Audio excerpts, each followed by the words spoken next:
అందరికీ నమస్కారం. Welcome to our channel. Kurnool జిల్లా పత్తికొండ మండలం హోసూరులో తెదేపా నేత శ్రీనివాసులు గారిని అతి కిరాతకంగా చంపేయడం జరిగింది. అయితే ఈ హత్యకు సంబంధించి ఇంకా పూర్తి విషయాలు వెల్లడించాల్సినటువంటి అవసరం అయితే ఉందని చెప్పేసి పోలీసులు ప్రాథమికంగా అయితే నిర్ధారణకు వచ్చారు.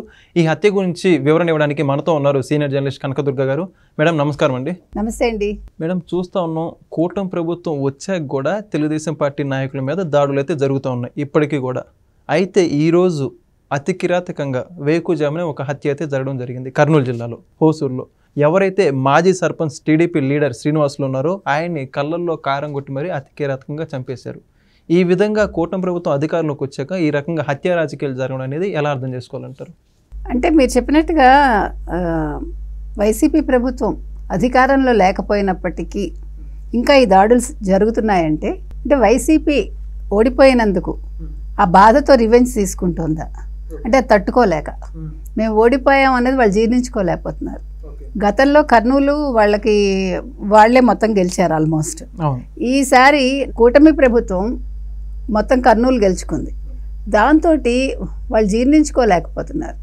మీరు చూసారంటే ప్రతిరోజు వైఎస్ఆర్సీపీ ఎవరైతే ఉన్నారో ఇక్కడ దాడులు జరిగాయి, అక్కడ దాడులు జరిగాయి, వైసీపీ కార్యకర్తల మీద జరుగుతున్నాయి, వీళ్ళ మీద జరుగుతున్నాయి, ఇదో పెద్ద ఇష్యూ చేస్తున్నారు.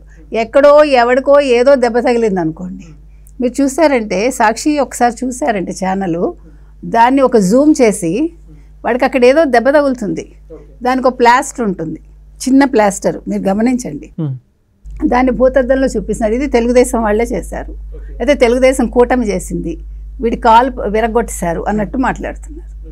వాడికి ఏదో రోగం వచ్చో లేకపోతే ఏదో మామూలుగా చిన్న దెబ్బ తగిలో ఏదో అవుతుంది. అంటే వాళ్ళు ప్రతిదీ ఎక్కడ ఏమీ లేకపోయినా కూడా ఏ చిన్న అవకాశం దొరికినా అంటే వాళ్ళని వాళ్ళే కొట్టుకున్నా, వాళ్ళకే యాక్సిడెంట్లు అయినా, వాళ్ళకే ఏదైనా అయినా కూడా అంటే అంతర్గతంగా కలహాలైనా కూడా దాన్ని తీసుకొచ్చి తెలుగుదేశం కూటమి మీద వేస్తున్నారు. మరి ఈరోజు ఈ శ్రీనివాసుల్ని చంపిన దానికి వైసీపీ ఏం బదులిస్తుంది? ఓకే, దీని వెనకాల ఎవరున్నారు? ఇది కావాలి మనకి. ఎందుకంటే అతను చాలా కష్టపడ్డ వ్యక్తి, పార్టీ కోసం శాయశక్తిలా ప్రయత్నించాడు. అతను ముఖ్యంగా శ్యాంబాబు గారి గెలుపులో అతనే కదా పాత్ర, ఎమ్మెల్యే ప్రధాన అనుచరుడు, ప్లస్ చాలా కీలక పాత్ర పోషించాడు ఆయన. అంటే ప్రతి చోటకి తిరిగి ఊరూరు తిరిగి అన్నట్టుగా తిరిగి అతను ఆయన గెలుపుకి చాలా పోరాటం చేశాడు ఆయన. సో అటువంటి వ్యక్తిని చంపేశారంటే దానికి కారణం ఒకటేనండి, ఈయన గెలుపుకి ఇతను కారణం అయ్యాడు, ఇతను కష్టపడ్డాడు, ఇలాంటి వాడు ఉండకూడదు అన్న మోటివ్ అయి ఉంటుంది. నెంబర్ 1. నెంబర్ 2, ఇప్పుడు వైసీపీ వాళ్ళకి ఏం తోచట్లేదు. ఇప్పుడు వాళ్ళు ఏమీ చేయడానికి లేదు. అవినీతులు, అక్రమాలు కానీ, దందాలు కానీ ఎక్కడికక్కడ చేతులు కట్టేసినట్టుగా ఉంది.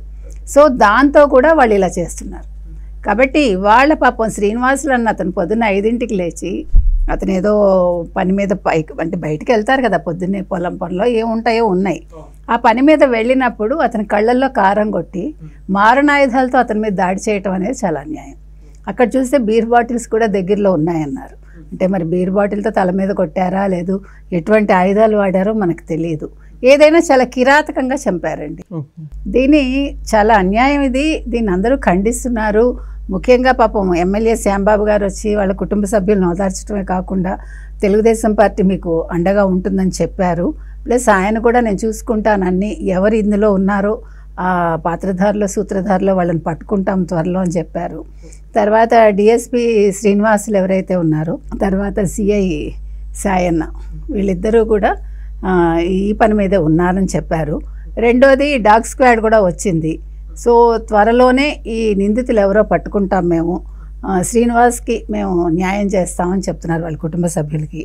సరే, ఎవరు ఎంత న్యాయం చేసినా తెలుగుదేశం పార్టీ ఎలాగా కార్యకర్తల విషయంలో ఎప్పుడూ కూడా వాళ్ళు ఎటువంటి నిర్లిప్తతో ఉండరు. వాళ్ళు ఏం జరిగినా ముందుంటారు.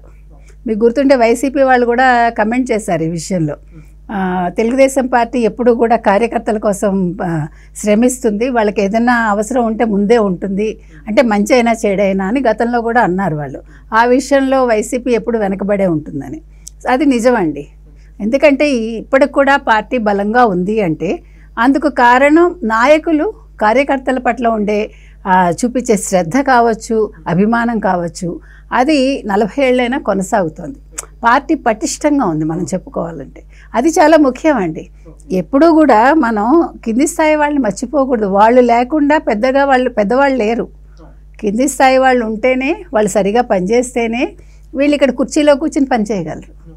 అది మనం మర్చిపోకూడదు. ఎవరైనా సరే మనం మన ఇళ్లలో పనిచేసే పని వాళ్ళైనా మనం రెస్పెక్ట్ ఇవ్వాలి. వాళ్ళని బాగా చూసుకుంటేనే వాళ్ళ కృతజ్ఞతతో ఉంటారు, ప్లస్ మనకు అవసరానికి వాళ్ళు ఉంటారు. అది మర్చిపోకూడదు. సో ఆ విషయంలో ఎప్పుడు కార్యకర్తల విషయంలో తెలుగుదేశం ఎప్పుడు ముందుంటుందండి.